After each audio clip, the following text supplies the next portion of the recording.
नमस्कार दोस्तों, stories voice में आपका स्वागत है। आज की कहानी है बेटी का मायका कब तक। मधु हैरान परेशान अपनी कानों पर। उसे यकीन ही नहीं हो रहा था कि उसके अपनी जननी माँ भाभी के साथ मिलकर उसके बारे में ऐसी बातें करेंगी। ऐसी कौन सी बात मधु ने सुन ली, हैरान परेशान वाली। इस कहानी की शुरुआत होती है मायके की लाडली मधु से ही।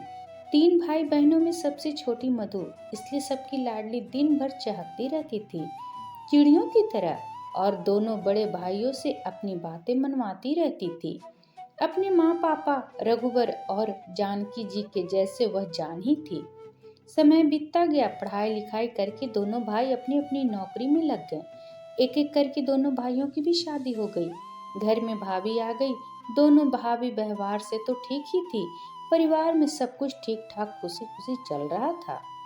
मैं अभी बीए सेकंड ईयर में पढ़ ही रही थी। देखने में भी अच्छी भली थी।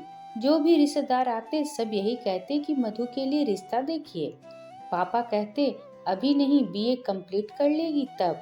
क्या रघुवर जी, आप भी ज्यादा पढ़ लिख कर भी क्या करेगी, घर ही तो संभालना है ससुराल जाकर। ऐसे कैसे आप बोल दिए श्याम बाबू, आजकल जमाना बिना पढ़े लिखे गुजारे का नहीं है। लड़की पढ़ी लिखी रहेगी, कभी ऊंच नीच कुछ हो जाए, उसके विपत्ति का सिंगार बनेगी या पढ़ाई। वैसे आपकी जो मर्जी रघुवर बाबू, मुझे कहना था सो मैंने कह दिया। पुनः अरे रघुवर जी, लड़का देखने में भी तो समय लगेगा। देखते देखते ये दिन कैसे बीत जाएगा पता भी नहीं चलेगा आपको। पापा थोड़ा रुक कर, हाँ यह भी सही कह रहे हैं, आपको को अच्छी नहीं लगती हमेशा कहते कि आप बहू को सर चढ़ा दिए हैं। बेटी कहकर शादी के बाद इतना कोई मायके जाता है क्या। रेवती जी कहती कि अभी बच्ची है, ना समझ है। जब बाल बच्चे होंगे तो खुद ही जिम्मेदारी का एहसास होगा। थोड़े दिन में समझदारी आ जाएगी। ससुराल ही उसका अपना घर है। अभी तो मैं हूँ ना घर देखने के लिए, बच्ची है जाने दीजिए। धीरे धीरे समय अपनी गति से बीत गया।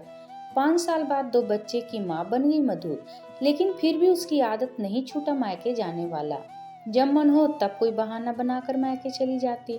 बच्चे को अपनी माँ यानी रेवती जी पर छोड़ देती निश्चिंत। इधर मायके में दोनों भाभियों को इसका बार बार आना अच्छा नहीं लगता था, ना ही माँ को।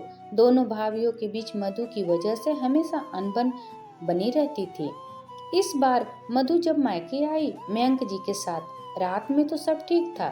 सुबह मधु जब बाथरूम की तरफ जाने लगी तो उसने सुना कि माँ और भाभी उसी के बारे में बात कर रहे हैं। वह थोड़ा ध्यान लगाकर सुनने लगी। दोनों भाभी कह रही थी कि क्या दिक्कत है मधु जी को अपने ससुराल में।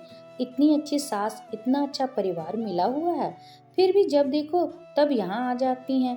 कह तो भाभी सही रही थी, मुझे ससुराल में कभी ससुराल जैसा लगा ही नहीं, लेकिन मैंने कभी इस बारे में सोचा नहीं।